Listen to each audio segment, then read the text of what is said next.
कि एक स्टूडेंट है, स्टूडेंट ने एप्लीकेशन लिखी टीचर को, टीचर ने इस एप्लीकेशन को साइन करवाना पड़ता था, ठीक है, प्रॉपर्ली साइन करवाना पड़ता था प्रिंसिपल से, तब जाके कहीं छुट्टी अप्लाई की जाती थी। तो ये क्या है, पैटर्न। आप सीधा प्रिंसिपल के पास नहीं जा सकते, पहले आपको टीचर के पास साइन करवाना पड़ेगा, देन उसके बाद प्रिंसिपल के पास साइन करवाना पड़ेगा, देन आपको छुट्टी ग्रांट होगी।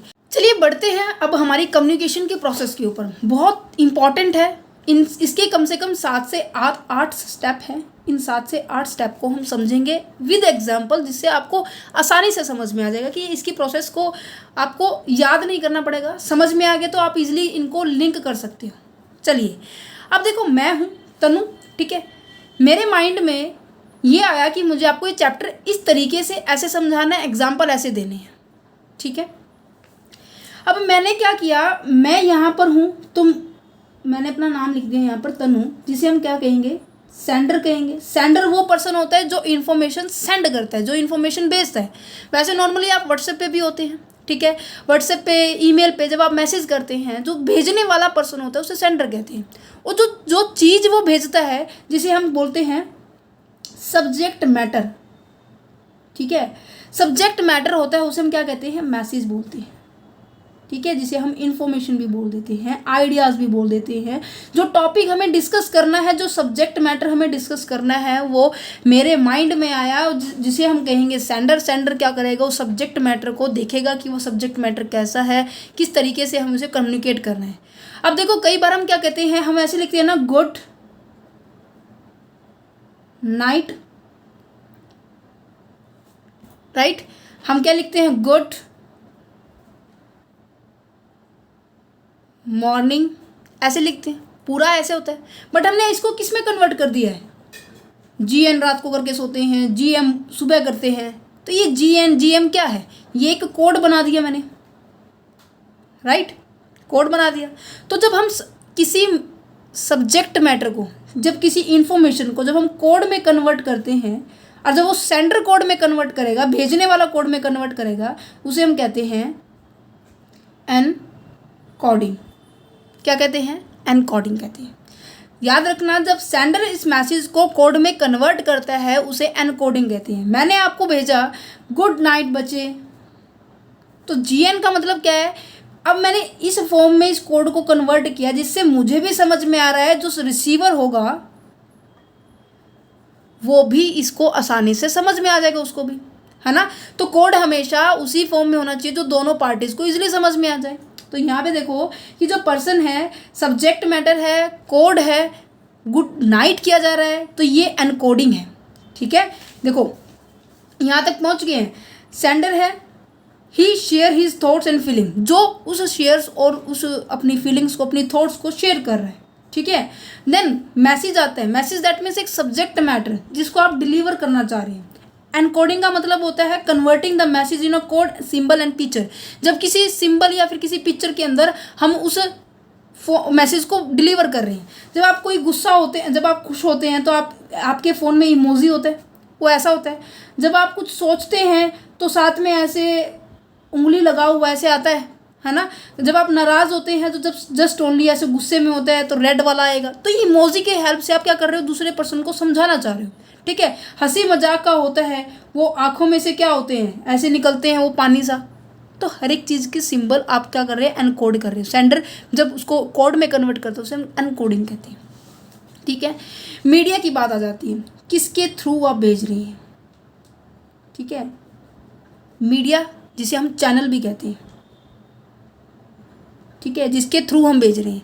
जिस चैनल क्या है आपका, टीवी है, रेडियो है, ठीक है, न्यूज़पेपर है, मैगजीन है, वो मीडिया क्या है, ठीक है। आप उसके जिसके माध्यम से आप भेज रहे हैं वो आपका मीडिया हो जाएगा। देन उसके बाद आ जाता है आपका कौन, आपके आएंगे, सबसे पहले आएगा रिसीवर, ठीक है। आपकी बुक के अंदर, किसी की बुक के अंदर डिकोडिंग पहले दिया हुआ है, किसी की बुक के अंदर रिसीवर दिया हुआ है। तो मेरे हिसाब से पहले रिसीवर आना चाहिए, क्योंकि रिसीवर आएगा, उस मैसेज को देखेगा, फिर उसको अपनी भाषा के अंदर क्या करेगा, वो कन्वर्ट करेगा, डिकोड करेगा। अब रिसीवर वो पर्सन होता है जिसके पास इस मैसेज जा रहा है, ठीक है। अब वो मैसेज आया गुड नाइट का, इसके पास आया, अब ये समझेगा कि गुड नाइट का मतलब क्या है, ठीक है। हम TC लिखते हैं, तो TC का मतलब क्या है, व्हाट्सएप में हम बहुत बार लिखते हैं ना TC, तो टेक केयर का मतलब, इसका मतलब टेक केयर होता है, ठीक है। इसी तरह से काफ़ी सारे मैंने आपको बताया सिंबल, जैसे कि GM लिख दिया है आपने, ठीक है। आप पूरा कॉन्ग्रेचुलेशन भी नहीं लिखते, CONG लिख के डॉट लगा देते हैं, तो वो क्या है, एक शॉर्ट फॉर्म है, कोडिंग में कन्वर्ट कर दिया है। तो डिकोडिंग हमेशा रिसीवर करेगा, उसको उसको अपने फॉर्म में कन्वर्ट करेगा, ठीक है। अगर उसको मैसेज समझ में आ गया तो वो फीडबैक देगा, यस आई कैन अंडरस्टैंड, मुझे समझ में आ गया है, मैं समझ सकता हूँ, ठीक है, जो आप मुझे बता रहे हैं मुझे समझ में आ रहा है। तो जो रिसीवर होगा, अगर उसको समझ नहीं आया तो वो क्या देगा, फीडबैक देगा। इवन वो रिस्पॉन्स, आप फीडबैक आपका पॉजिटिव हो सकता है, इवन वो नेगेटिव हो सकता है। जैसे कि मैं बच्चों से पूछती हूँ, अभी मैं जैसे आपसे क्वेश्चन पूछ लूँ, क्या ये आपको प्रोसेस समझ में आई? कई बच्चे कहेंगे कि यस मैम ऑफकोर्स समझ में आई, कुछ ऐसे होंगे कि जिनको नहीं समझ में, कोई बात नहीं बच्चे, हम दोबारा से करेंगे। तो मेरा क्या होगा पैटर्न, मैं दोबारा से फिर उसको समझाऊंगी, राइट। बट हर एक स्टेप में नॉइस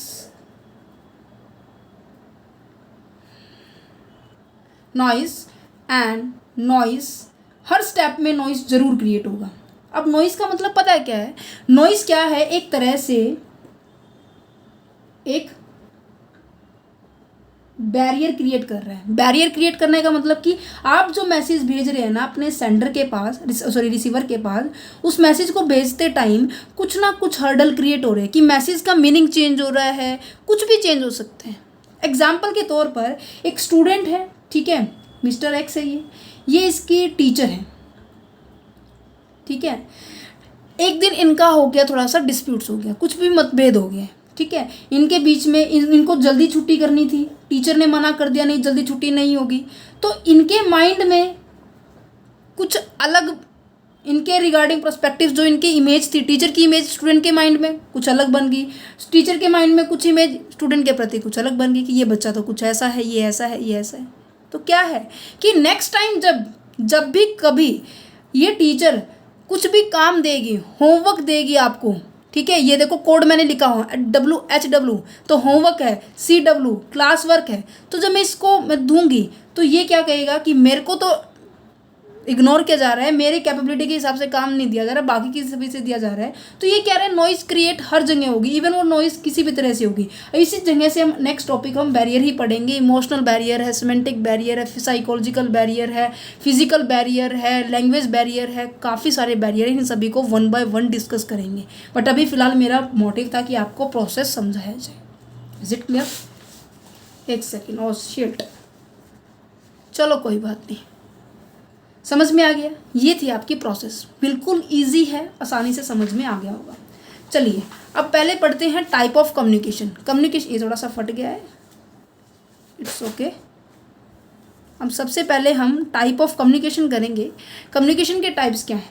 कम्युनिकेशन क्या है, दो तरह के होते हैं, formal and informal.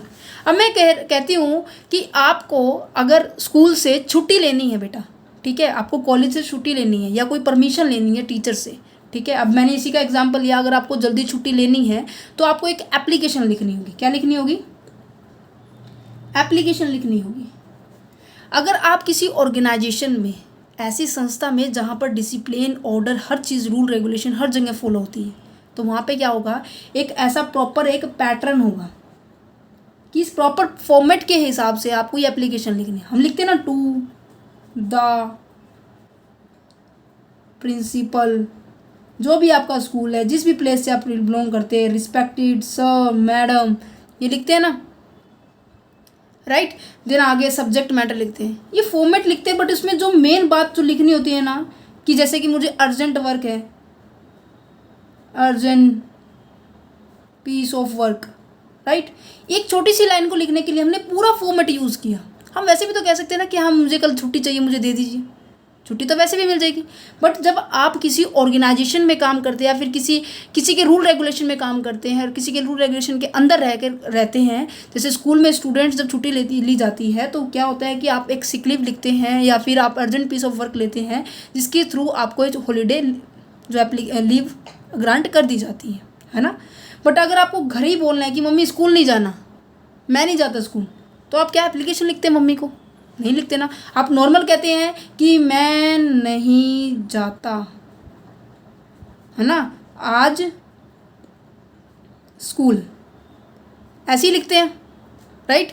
But school में क्या है, एक प्रॉपर फॉर्मेट होता है जिसके अंदर एक फॉर्मल रिलेशनशिप होता है। इसके अंदर आप इंटरपर्सनल रिलेशनशिप नहीं होता है, इसकी एक अच्छा बॉन्डिंग वाला रिलेशनशिप नहीं होता है। यहाँ पे एक teachers are teachers, students are students. But यहाँ पे क्या होता है कि आप नॉर्मली आप अपने भावनाओं को प्रकट कर सकते हैं। अब यहाँ पे देखो क्या लिखा हुआ है, फॉर्मल कम्युनिकेशन क्या होता है कि interchange of the information officially. आपको अपनी इंफॉर्मेशन अगर चेंज करनी है, आपकी इंफॉर्मेशन आपको बतानी है, तो आप क्या करते हो, ऑफिशियली लेटर लिखते हैं। ठीक है। फ्लो ऑफ कम्युनिकेशन कैसा होता है, कंट्रोल होता है, डेलिब्रेट होता है। कंट्रोल का मतलब कि इसको प्रॉपरली बताया गया है। अब सबसे पहले जैसे कि हमारे टाइम में क्या होता था कि एक स्टूडेंट है, स्टूडेंट ने एप्लीकेशन लिखी टीचर को, टीचर ने इस एप्लीकेशन को साइन करवाना पड़ता था। ठीक है, प्रॉपरली साइन करवाना पड़ता था प्रिंसिपल से, तब जाके कहीं छुट्टियाँ अप्लाई की जाती थी। तो ये क्या है, पैटर्न। आप सीधा प्रिंसिपल के पास नहीं जा सकते, पहले आपको टीचर के पास साइन करवाना पड़ेगा, देन उसके बाद प्रिंसिपल के पास साइन करवाना पड़ेगा, देन आपको छुट्टी ग्रांट होगी। ठीक है। तो इसलिए कहते हैं कि प्रॉपर कंट्रोल होता है, जानबूझकर ये क्रिएट किया जाता है। अगर ये ऑर्गेनाइजेशन के अंदर फॉर्मल और कम्युनिकेशन नहीं होगा तो कहीं ना कहीं डिस्प्यूट्स होगा, कोऑर्डिनेशन अच्छे से नहीं होगा, एक तरह से एक सब्जी वाली जो बाजार होता है ना, वो बन जाएगा। Information reach the desired place, इसमें ये एक खास बात होती है, जिस पॉइंट तक, जैसे कि पीएन को बोला जाता है, एग्जाम्पल बहुत है, बस देखते जाइए। पीएन को बोला जाता है कि ये इन्फॉर्मेशन सभी क्लास में पहुंचा दीजिए। ठीक है, कि छुट्टी है आज। वो छुट्टी कैसे पहुंचाई जाएगी, एक रजिस्टर पे नोटिस लिखा जाएगा, उस नोटिस के ऊपर क्या किया जाएगा, साइन करवाए जाएंगे टीचर्स के कि हाँ मैंने साइन कर दिया, देन उस स्टूडेंट्स के पास इन्फॉर्मेशन जाएगी। तो ये क्या है, एक डिजायर्ड प्लेस कि स्टूडेंट तक पहुंचाने के लिए इन्फॉर्मेशन का एक प्रॉपर पैटर्न फॉलो किया गया है। Okay, without any hindrance as at a little cost in a very proper way, इसमें कॉस्ट भी जनरेट नहीं होती है ना, और साथ ही साथ एक प्रॉपर वे से होता है, एक प्रॉपर पैटर्न से होता है, एक पाथ होता है। ठीक है। नेक्स्ट कहते हैं कि इनफॉर्मल कम्युनिकेशन में क्या होता है कि इसमें तो देखो नॉर्मल सी बात है, जब चाहे किसी से बोल सकते हैं आप, है ना। जैसे आपके क्लास के अंदर बच्चे हैं, आपको सबका सभी बच्चों का ग्रुप होता होगा, है ना। तो अगर 3 रो है तो 3 रो में 6 ग्रुप मिलेंगे नॉर्मली। मैंने ऑब्जर्व जितना किया है अपने स्कूल में, अपने कॉलेज के अंदर, जैसे मैं पढ़ा रही हूँ, तो हर जगह 5 से 6 ग्रुप मिलते हैं। तो जो बीच वाले, जो सेकंड वाले जो बेंचेस होंगे उनका अलग ग्रुप बनेगा, जो पीछे वाले लाइन के जो ग्रुप होगा उनका ग्रुप बनेगा, इनका अलग, इनका अलग, तो हर एक बच्चे का ग्रुप मिलता है ना। और ये आपस में कम्युनिकेट किसी भी फॉर्म में कर सकते हैं, इनका कोई पैटर्न नहीं है, कोई डेलिबरेटली कोई जानबूझ के कोई रिलेशनशिप नहीं होता, इनका एक इनफॉर्मल रिलेशनशिप होता है। ठीक है, it is based on the informal relationship. Friendship का रिलेशनशिप होता है, फ्रेंडशिप जैसे कि मेंबर में मेंबरशिप में होता है ना, एक क्लब में मेंबरशिप होती है, वैसा रिलेशन होता है। ठीक है, इसमें जो फॉर्मेलिटीज़ है नॉर्मली ओपनली होती है, इसमें कोई फॉर्मेलिटी ज़्यादा स्ट्रिक्टली अप्लाई नहीं की जाती।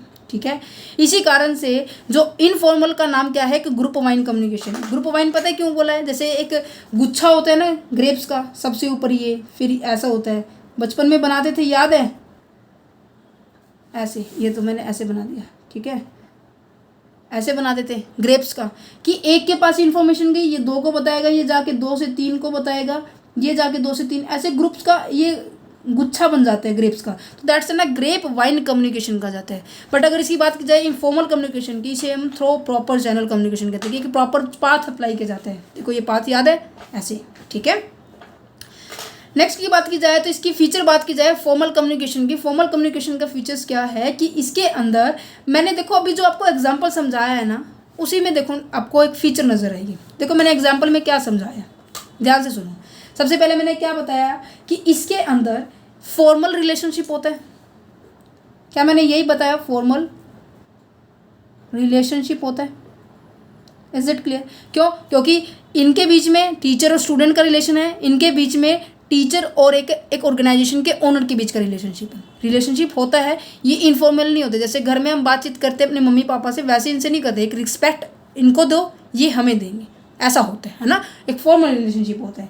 एक प्रॉपर पाथ मैंने बताया कि इनके साथ एक प्रॉपर पाथ में ही बात की जा सकती है। अगर आपको अपनी बात रखनी है पहले टीचर के पास, देन इसके बाद, देन इसके बाद, ऐसे ही ऑर्गेनाइजेशन में होता है। एक ऑर्गेनाइजेशन के अंदर अगर आपको अपनी बात रखनी है तो पहले लेवल होते हैं ना, मिडल लेवल, सॉरी, ये टॉप लेवल, ये लोअर लेवल, ये फोरमैन है।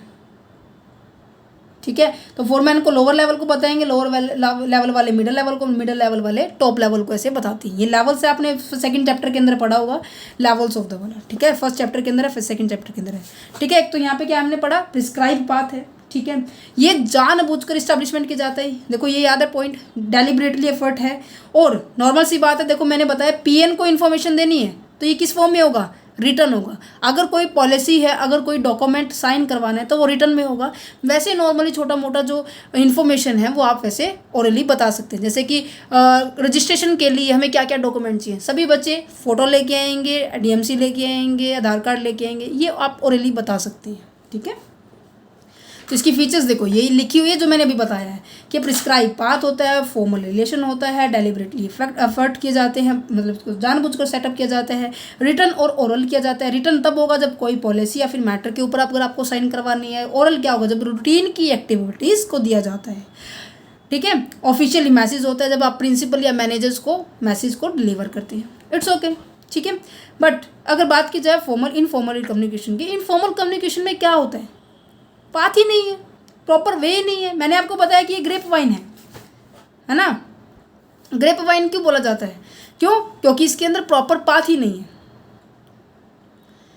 पॉसिबिलिटी ऑफ द र्यूमर्स की पॉसिबिलिटी ज़्यादा होती है, मतलब कि अफवाह ज़्यादा फैलती है। अब देखो ऊपर से कोई इन्फॉर्मेशन आई होगी कि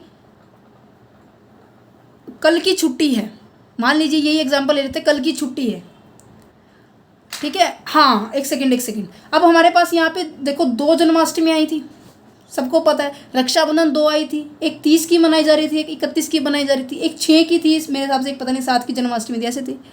अब ये पता लगा कि जन्माष्टमी की छुट्टी है, ठीक है। पूरे स्कूल में फैल गया, पूरी ऑर्गेनाइजेशन के अंदर फैल गया कि हाँ हॉलीडे होने वाली है, बट किसी को ये नहीं पता कि ये इस डेट की है, इस डेट की है। तो र्यूमर्स फैलाने का ज़्यादा काम होता है, या फिर वैसे ही नॉर्मल ऑर्गेनाइजेशन में किसी मेंबर की इन्फॉर्मेशन दूसरे मेंबर तक पहुंची जा रही है, बट जब उनसे पूछते कि आपको किसने बताया, बोले वो क्या कहेंगे, हमने तो सुना था, हमने तो उस पर्सन से लोग कह रहे थे। कौन लोग कह रहे थे, हम उसको प्रॉपर डिफाइन नहीं कर सकते कहाँ से आया, बट यहाँ पर एक प्रॉपर पाथ है, ठीक है। समझ पा रहे हैं। तो चलो नेक्स्ट आ जाता है टाइप ऑफ कम्युनिकेशन है। यहाँ पर ये है, यहाँ पे है फॉर्मल के टाइप हैं। अगर आपकी बुक के अंदर है तो ठीक है, अदरवाइज 2 मिनट का पॉइंट है, अगर मैं इसको थोड़ा सा समझा देती हूँ, ठीक है। फॉर्मल के पॉइंट है, ये इनफॉर्मल के, इनके भी आगे आगे और टाइप्स हैं। फॉर्मल एंड इनफॉर्मल के आगे टाइप है। फॉर्मल के में क्या होता है, चेन नेटवर्क होता है। मैं आपको दिखाना चाहूँगी, क्योंकि ये अगर किसी की, वही कह रही हूँ, किसी की सब्जेक्ट की, किसी की बुक के अंदर आपको ये मिलेगा, किसी की बुक के अंदर नहीं मिलेगा। सो दैट्स अ रीज़न कि आपको मैं थोड़ा सा इसको सेपरेट बता रही हूँ। Interpersonal communication, public communications, that's a non verbal, ये दैट्स फॉर्मल कम्युनिकेशन के काफ़ी सारे टाइप्स हैं। सबसे पहले क्या है, चेन नेटवर्किंग है। चेन नेटवर्किंग में क्या होता है कि इन्फॉर्मेशन यहाँ से यहाँ से यहाँ से यहाँ से ऐसे घूमेगी, एक प्रोसेस में घूमेगी, ठीक है। ये नहीं होगा कि डी इससे बात कर ले, इस वाले डी से, ठीक है, सीधा डी ए से बात नहीं कर सकते, एक प्रॉपर पाथ होगा। स्टार नेटवर्किंग में क्या होगा कि बीच में लीडर है, लीडर सबसे बात कर रहे हैं, ये आपस में बात नहीं करेंगे, लीडर सबसे बात कर रहे हैं, ये स्टार हो जाएगा। सर्कल नेटवर्किंग में क्या होगा कि हर एक पर्सन 2 व्यक्ति के साथ कम्युनिकेट कर सकते हैं। अब देखो यहाँ पे ए बैठा है, यहाँ पे बी बैठा है, यहाँ पे डी, ए बी से बात कर सकता है, डी से बात कर सकता है, इससे ज़्यादा नहीं कर सकता। डी ए से कर सकता है, ई से कर सकते हैं। मीन्स कि पर्टिकुलर 2 पर्सन ही डिसाइड किए गए हैं, इसे हम सर्कल कहेंगे क्योंकि इसमें सर्कल बन रहा है ना, ठीक है। नेक्स्ट क्या है, all channel network. All channel network क्या होगा, ये मोस्टली वहाँ यूज़ होगा जब वहाँ पर अपने सबॉर्डिनेट, अपने एम्प्लॉय, अपने टीचर्स के स्टाफ्स के ऊपर क्या होता है, भरोसा होता है, ये तब होता है, ठीक है। इन्वर्टेड वी बोलते हैं, इन्वर्ट वी बोल देते हैं। क्या होता है इसमें, देखो अगर मैं इसको, ये कॉपी सीधी है मेरी, ठीक है, नोट्स, अगर मैं इसको ऐसे करूँ तो ये ऐसे वी बन गया है। तो इन्वर्टेड वी का मतलब ये है, कहने का मतलब जो लीडर होगा वो बीच में होगा और वो सबकी बातें सुनेगा, सबकी बातें सुनेगा। क्या आपको डेमोक्रेटिक लीडरशिप का याद है पॉइंट एक, जिसके अंदर ऐसे ही कुछ ग्राफ बन रहा था कि लीडर सबसे बात कर रहा था, सबसे कंसल्टेंट ले रहा था। नेक्स्ट क्या है, म्यू नेटवर्क। म्यू नेटवर्क में क्या होता है, ऊपर 2 लीडर होंगे, नीचे नीचे ऐसे ही होंगे, ठीक है। जस्ट आपको जानना है। बट हाँ, इनफॉर्मल में क्या होगा, इनफॉर्मल में ऐसे होंगे, र्यूमर्स फैलाने वाले पॉइंट ऐसे होंगे, ऐसे। समझ पा रहे हैं, बस इतना ही समझना था आपको। चलिए अब बढ़ते हैं इसके बैरियर की तरफ। Barrier is the very very important topic and also very exam के पॉइंट ऑफ व्यू से भी इम्पोर्टेंट है, वैसे भी आपको समझने चाहिए, क्योंकि एज ए स्टूडेंट आप आगे जाके भी पढ़ने वाले हैं, आगे समाज में इंट्रोड्यूस होने वाले हैं, तो आप सभी के अंदर भी ऐसे बैरियर्स आते होंगे, आप सभी के साथ भी ऐसा होता होगा। क्योंकि जब मैंने ये टॉपिक पढ़ा था, हम जब थे मतलब +2 में सेकेंड ईयर में भी आता है ये, बीकॉम के एमकॉम के अंदर भी आता है, मास्टर्स डिग्री में भी आता है, ठीक है। तो ये थोड़ा सा आपके लिए बहुत इंपॉर्टेंट है, एक मेंटल प्रोसेस के लिए भी और एक सब्जेक्ट के पॉइंट ऑफ व्यू से भी, ठीक है। इसको हम नेक्स्ट वीडियो के अंदर प्रोसीड करेंगे, क्योंकि वीडियो थोड़ा सा लंबी हो जाएगी, क्योंकि बैरियर के पॉइंट में ये सारे पॉइंट्स हैं और इनके भी काफ़ी सारे पॉइंट्स हैं, फीचर्स बताई गई हैं, तो इसको हम नेक्स्ट पॉइंट में करेंगे, ठीक है। Thank you for watching this video, have a nice day.